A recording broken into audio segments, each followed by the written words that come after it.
ദൈവത്തിൻ്റെ പരിശുദ്ധ നാമം വാഴ്ത്തപ്പെടുമാറാകട്ടെ. കർത്താവായ യേശു കർത്താവിൻ്റെ ശുശ്രൂഷ. കർത്താവ് ശിഷ്യന്മാരെ വിളിച്ചു. യേശു കർത്താവ് വിശുദ്ധ മർക്കോസിൻ്റെ സുവിശേഷം 3-ാം അധ്യായത്തിൻ്റെ 22 മുതൽ 30 വരെയുള്ള വാക്യങ്ങളിൽ കണ്ടംനേഷൻ ഓഫ് റിജക്റ്റേഴ്സിനെ പറ്റിയാണ് പറയുന്നത്. അതിനുശേഷം കർത്താവ്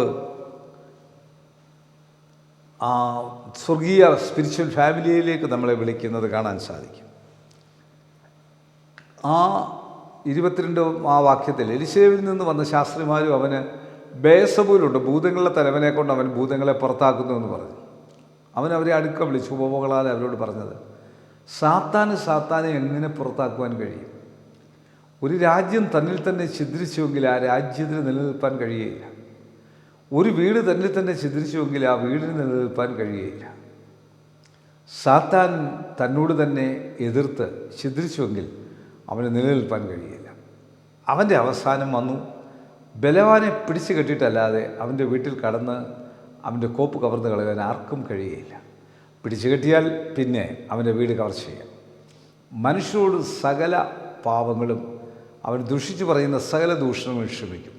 പരിശുദ്ധാത്മാവിന് നേരെ ദൂഷണം പറയുന്നവനോ ഒരു നാളും ക്ഷമ കിട്ടാതെ നിത്യശിക്ഷയ്ക്ക് യോഗ്യനാവുമെന്ന് ഞാൻ സത്യമായിട്ട് നിങ്ങളോട് പറയുന്നു. അവനൊരു അശുദ്ധാത്മാവുണ്ട് എന്ന് അവർ പറഞ്ഞിരുന്നു. യേശു കർത്താവിനെ വിമർശിച്ചതിൽ എല്ലാ വിമർശനവും, എന്നാൽ കർത്താവ് വളരെ ശക്തമായി പറയുകയാണ്, നീ പരിശുദ്ധാത്മാവിൻ്റെ നേരെ ദുഷിക്കരുത്. കർത്താവിൻ്റെ ദാസന്മാരും കർത്താവിൻ്റെ ശുശ്രൂഷകരും കർത്താവിന് വേലയിലായിരിക്കുന്നവരും കുറവുകളും കുറ്റങ്ങളും ഒക്കെ കണ്ടേക്കാം. എന്നാൽ അതിന്മേൽ അവരെ ദുഷിപ്പാനുള്ള അവകാശം നിനക്കില്ല. ഓർത്തുകൊള്ളണം. പരിശുദ്ധാത്മാവിൻ്റെ നേരെ ദുഷിക്കുന്നവന് ക്ഷമ കിട്ടാതെ പോകും. പരിശുദ്ധാത്മാവിൽ ആ ശക്തി പ്രാപിക്കുവാൻ സാധിക്കണം. അതാ ഒരു രാജ്യം തന്നിൽ തന്നെ ചിന്തിരിക്കുന്നുവെങ്കിൽ, ഒരു ദേശം തന്നെ ചിന്തിരിക്കുന്നുവെങ്കിൽ, ഒരു വീട് തന്നെ ചിന്തിരിക്കുന്നുവെങ്കിൽ, ഒരു വീട്ടിൽ നിന്ന് അത് തന്നിക്ക് തന്നെ ആ വീടിൻ്റെ ഗുണമില്ലെങ്കിൽ, ഒരു രാജ്യത്തിന് ആ രാജ്യത്തിന് ഗുണമില്ലെങ്കിൽ, ആ രാജ്യത്തോട് ആ രാജ്യവും എതിർക്കുന്നെങ്കിൽ, അപ്പോൾ അവിടെ ആ ഛിദ്രം ഉണ്ടാകുന്നത് സാത്താൻ്റെ പ്രശ്നമാണ്. അതുകൊണ്ട് കർത്താവ് ദൈവമല്ല.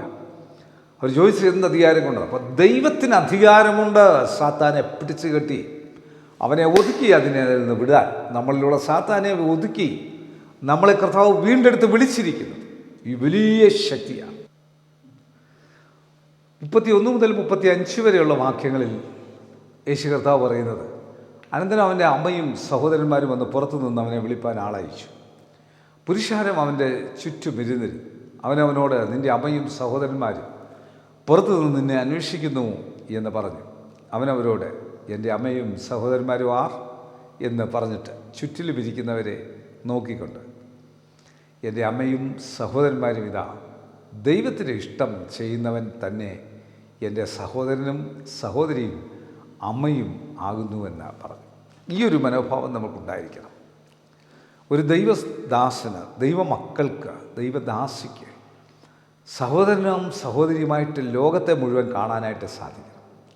ദൈവത്തിന് ഇഷ്ടം ചെയ്യുന്നവർ നമ്മുടെ സഹോദരൻ സഹോദരി ആയിരിക്കണം എന്നുള്ള വലിയ ചിന്ത നമ്മൾക്കുണ്ടാകുമ്പോഴാണ് ദൈവത്തിൻ്റെ പരിശുദ്ധാത്മാവ് പ്രവർത്തിക്കുന്നത്. കണ്ണടയ്ക്കാൻ പ്രാർത്ഥിക്കാം. കർത്താവേ, തന്നെ തകർക്കുവാൻ വന്ന് ബുദ്ധി ഉപദേശിച്ച് തന്നെ മുഴുവനാകെ ഇല്ലായ്മ ചെയ്യാൻ വന്നവരോട് തൻ്റെ സമീപനം ശക്തമായി താൻ പറഞ്ഞല്ലോ. പരിശുദ്ധാത്മാവിൻ്റെ മേലെ നീ ഉതയ്ക്കുന്നത് ശരിയല്ല എന്ന് പൗലോസിന് അടി കിട്ടിയതുപോലെ കർത്താവേ, യേശുവിൻ്റെ ദൈവസ്നേഹം വളരെ കൃത്യമായി, യേശു സ്നേഹിക്കുന്ന ആരെയാണെന്ന് ചോദിച്ചാൽ യേശുവിൻ്റെ ഇഷ്ടം ചെയ്യുന്നവരാണ്. യേശു ചെയ്തതുപോലെ ജീവിക്കുവാൻ ഞങ്ങളെ ഓരോരുത്തരെയും പഠിപ്പിക്കണമേ, സഹായിക്കണമേ. ഈ വചനം കാണുന്ന കേൾക്കുന്ന എല്ലാവർക്കും ഇത് അനുഗ്രഹത്തിന് കാരണമാക്കി തരണം. യേശുവേ നന്ദി, യേശുവേ സ്തോത്രം, യേശുവേ ആരാധന, യേശു മഹത്വം, യേശു മൂലം പ്രാർത്ഥന കേൾക്കണം നല്ല പിതാവേ.